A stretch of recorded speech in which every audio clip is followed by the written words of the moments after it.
सुनने और देखने वालों को तकी खान का सलाम। अरब्स एंड इसराइल फर्स्ट वार कब, कैसे और क्यों शुरू हुई? अरब इसराइल वार 15 मई 1948 से लेकर 10 मार्च 1949 तक रही। ये जंग 9 महीने 3 हफ्ते और 2 दिन रही। वर्ल्ड वार 1 के बाद सल्तनत उस्मानिया टूट फूट का शिकार हो चुकी थी।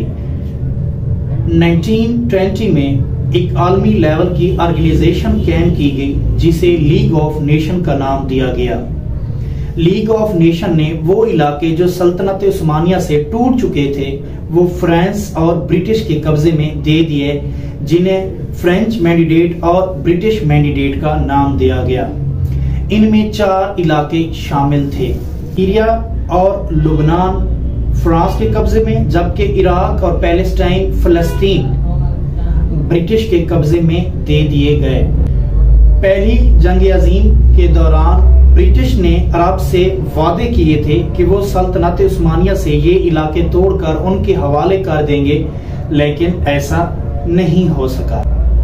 शाम और लुबनान दूसरी जंग अजीम तक फ्रांस के कब्जे में रहे, जबकि इराक ने 1932 में ब्रिटिश से आजादी हासिल कर ली थी, लेकिन इस बीच पैलेस्टाइन को मुकम्मल तौर पर आजादी हासिल न हो सकी। पहली जंग अजीम और दूसरी जंग अजीम के दौरान पूरी दुनिया से यहूदी पैलेस्टाइन फलस्तीन में इकट्ठे होते रहे। जब पैलेस्टाइन ने ब्रिटिश से आजादी हासिल करना चाहिए तो उस वक्त पैलेस्टाइन में लाखों की तादाद में यहूदी आबाद हो चुके थे। सेकेंड वर्ल्ड वार के बाद लीग ऑफ नेशन अपना वजूद खो चुकी थी, उसकी जगह यूनाइटेड नेशन अक़वाम मुत्तहिदा ने ले ली। अक़वाम मुत्तहिदा ने ये सारी सूरत हाल देखते हुए ये डिसाइड किया कि पैलेस्टाइन को 2 हिस्सों में तकसीम कर दिया जाए। जैसे ही ब्रिटिश फोर्सेस पैलेस्टाइन को छोड़ रही थी, यहूदियों ने 14 मई 1948 को इसराइल एक अलग रियासत का ऐलान कर दिया। इसराइल जानता था कि इस ऐलान के बाद अरब्स की तरफ से जरूर रिएक्शन आएगा और इस रिएक्शन को क्रश करने के लिए यहूदी पहले से तैयार थे। ब्रिटिश मैंडेट खत्म होने से पहले यहूदी उन इलाकों पर काबिज हो चुके थे जो यूएन पार्टीशन के फैसले के बाद अरब्स के हवाले किए गए थे। इस ऐलान के बाद इराक, सीरिया, लुबनान और जॉर्डन की फोर्सेस अरब्स की मदद को पहुंचना शुरू हुई। इनिशियल अरब प्लान के मुताबिक सीरिया और लुबनान नॉर्थ से अटैक करेंगे, जबकि जॉर्डन और इराक ईस्ट से हमला आवर होंगे। लेकिन चंद जासूसों की वजह से इनिशियल अरब प्लान से यहूदी पहले ही से आगाह थे। इसराइल ने यूएन पार्टीशन के मुताबिक अपने इलाकों का भी डिफेंड करना था। जंग की शुरुआत के एंड टाइम पर लुबनान जंग से इनकारी हो गया। सीरिया में भी इतना ताकत नहीं थी क्योंकि उन पर भी अब भी फ्रांस का असर और रसूख मौजूद था।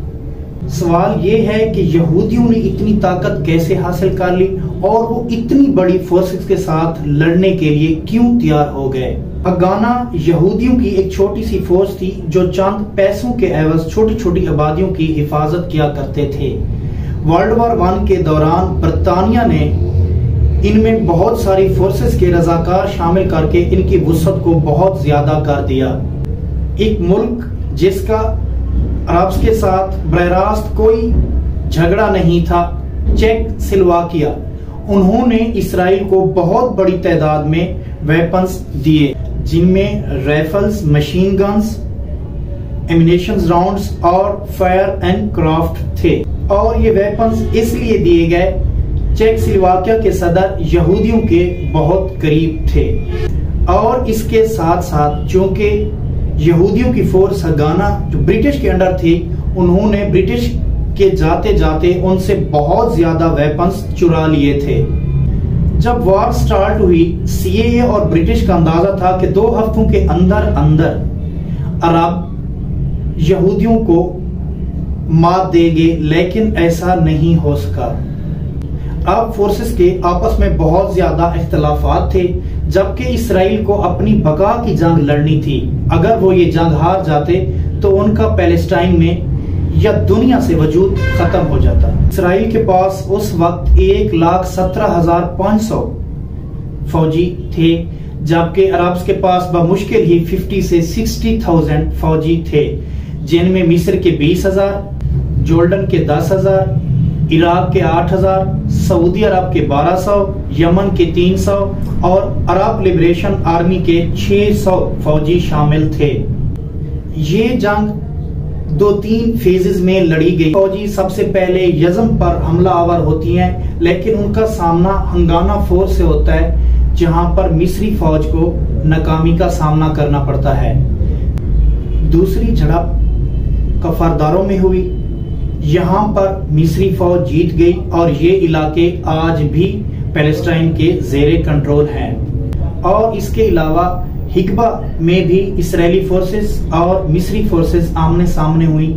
यहाँ पर भी इस्राएली फोर्सेस जीत गई। इस्राएली फोर्सेस और जॉर्डन के दरमियान बैटल ऑफ लैट्रन लड़ी गई, जो जॉर्डन फोर्सेस ने जीत ली। बैटल ऑफ यरूशलेम के नतीजे में वेस्ट यरूशलेम इसराइल काबिज हो गया और ईस्ट यरूशलेम जॉर्डन के हिस्से में आया। बैटल ऑफ जेनियन जो इराक और इस्राएली फोर्सेस के मबैन लड़ी गई और ये वार इराक ने जीत ली थी। फर्स्ट फेज के बाद अरब्स को मुख्तलिफ ममालिक हासिल हो गए थे, लेकिन अरब्स के 9 बड़े शहर आज भी इसराइल के कब्जे में हैं और इसी बीच जंग बंदी का ऐलान हुआ। 11 जून से 8 जुलाई 1948 तक जंग बंदी की गई। जंग बंदी के खत्म होने से एक दिन पहले मिस्री फौज ने निकबा और तलबीब पर दोबारा चढ़ाई करने की कोशिश की, लेकिन वहां पर इनको नाकामी का सामना करना पड़ा। सेकेंड फेज में भी दोबारा अरब्स ने वेस्ट यरूशलेम को गेन करना चाहा, लेकिन इस बार भी उन्हें नाकामी मिली। अक्टूबर 1949 में तीसरा फेज शुरू हुआ, यहाँ पर भी अरब्स को नाकामी हुई। इस बीच अरब फोर्सेस और इस्राइल फोर्सेस के दरमियान एक मुआहदा हुआ, जिसे आर्मिस्टिस एग्रीमेंट्स का नाम दिया गया। उस वक्त जॉर्डन के बहुत सारे इलाके इसराइल के कब्जे में थे। पैलेस्टाइन के 78% हिस्से पर इस्राएली फोर्सेस काबिज हैं। वो जिस हिस्से पर कब्जा करते हैं वहां आरजी बॉर्डर लाइन लगाते हैं, जिसे ग्रीन लाइन का नाम दिया जाता है। इस जंग में 6500 इस्राएली हलाक हुए, जबकि अरब्स की तरफ से 13,000 शहीद हुए।